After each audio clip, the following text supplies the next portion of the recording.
fixer les messages qui concernent ce qui va arriver sur la terre, ce que Dieu va faire sur la terre. C'est cet ange-là. Maintenant, regardons quand le prince de Tyr, le prince de Tyr, va s'opposer à l'archange Gabriel, qui sera envoyé en renfort. C'est Michael. C'est pas ça. C'est Michael qui a envoyé en renfort, non? Bon, pourquoi c'est Michael qui est envoyé en renfort? Et pourquoi Gabriel n'a pas pu vaincre le prince de Tyr? Mais parce que Michael est le chef de guerre de l'armée de l'Éternel. Oui. C'est lui, Dieu est tout puissant, chef des armées, mais c'est lui que Dieu envoie pour le combat militaire. C'est Michael. Alors on voit que c'est juste que Michael vient combattre le prince de Tyr, n'est-ce pas? Parce que Michael lui-même, c'est un militaire, un chef de guerre chevronné, et Tyr, dans le royaume de Babylone, dans le royaume de Satan, est le chef de guerre attitré. Donc, c'est général de Dieu contre général de Babylone. Il fallait que j'explique ça. Il fallait d'abord que j'élève cet aspect des choses. Pour que vous compreniez bien. Alors, revenons maintenant à notre prophétie. Nous repartons dans Apocalypse chapitre 6, verset 3 à 4. Quand il ouvrit le second sceau, j'ai entendu le second être vivant qui disait « Viens !» Et il sortit un autre cheval roux. Celui qui le montait reçut le pouvoir d'enlever la paix sur la terre, afin que les hommes s'égorgeassent les uns les autres, et une grande épée lui fut donnée. Vous avez vu ça? Quel est son rôle? Son rôle, c'est de faire en sorte que les habitants de la terre s'entretuent entre eux. Alors, une épée lui fut donnée.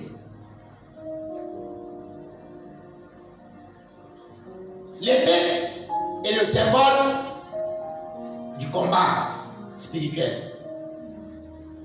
Jésus a une épée qu'on appelle l'épée du roi. Et l'épée du roi s'appelle la parole. Et la parole est l'épée du Saint-Esprit. C'est ça, non? C'est ça. Est-ce que la parole n'est pas l'épée de l'esprit? C'est Amen. C'est clair. Ça s'appelle aussi l'épée du roi. Et lorsque nous voyons Jésus chevauchant un cheval blanc, Jésus a quelle épée? Il a l'épée du roi. La parole de Dieu. L'épée du Saint-Esprit. Donc, c'est un instrument de guerre spirituel. Or, là, nous disons que le texte dit une épée fut donnée à qui? À l'ange, n'est-ce pas, qui chevauche le cheval roux. Pour faire quoi? Pour amener les habitants de la terre à s'entretuer. C'est parce qu'à l'époque, les fusils ne sont pas encore développés, les canons ne sont pas encore vraiment très développés. Et là, le Saint-Esprit utilise un langage spirituel. Mais quand on parle d'épée, là, on parle de quoi?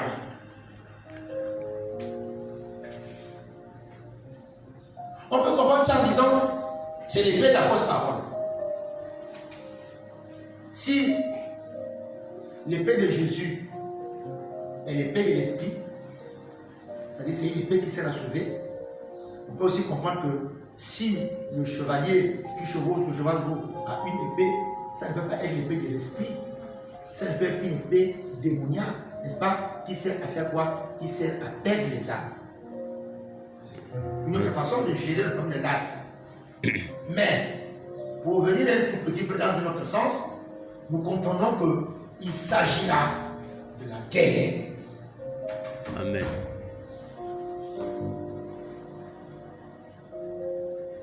C'est la guerre. Avant, il y a eu des guerres. Avant, il y a eu des guerres. Il y a eu des guerres au Moyen-Âge, à l'Antiquité, il y a eu des guerres au Moyen-Âge et tout ça. Il y a eu des guerres. Il y a eu des guerres. Mais, ce dont Jésus parle ici, ce ne sont pas les guerres passées.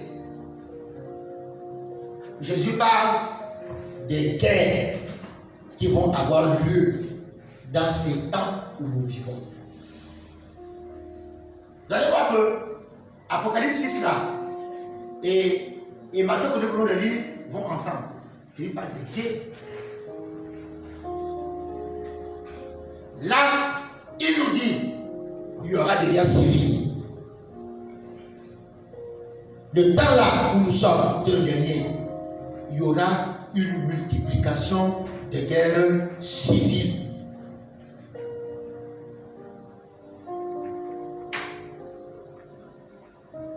Il y aura des guerres internations. Pays contre pays. Il y aura des guerres inter-royaumes. Royaume contre royaume. Il y a des guerres intercontinentales. Continent contre continent.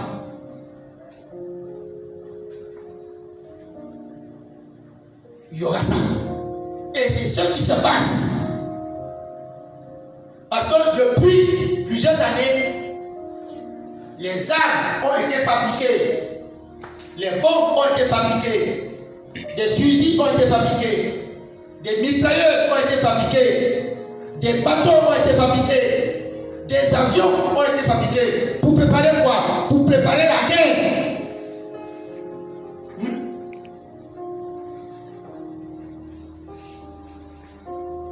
Si ou Mars, le dieu de la guerre, du côté babylonien, s'est organisé à créer de nouvelles formes d'armes, de nouvelles formes de fusils, de nouveaux types d'avions, de nouveaux types de radars. Ils ont mis l'argent dedans. Et à l'heure où je parle, le monde est devenu dangereux. Il y a tellement de bombes dangereuses aujourd'hui que ça n'a plus rien à voir avec les petites bombes qui ont été jetées à Hiroshima ou à Nagasaki. Aujourd'hui, il y a des avions sophistiqués. Cela veut dire quoi? Cela veut dire que ce chevalier roux là, qui est représenté par un antéchrist qui est là maintenant, va se servir des armes pour que les hommes s'entretuent entre eux-mêmes. Et c'est biblique. Lorsque l'Amérique, les États-Unis vont combattre, veulent aller par exemple combattre l'Ukraine, ce sont les hommes qui vont s'entretuer. Du côté de l'Ukraine, les Ukrainiens, ce sont les hommes.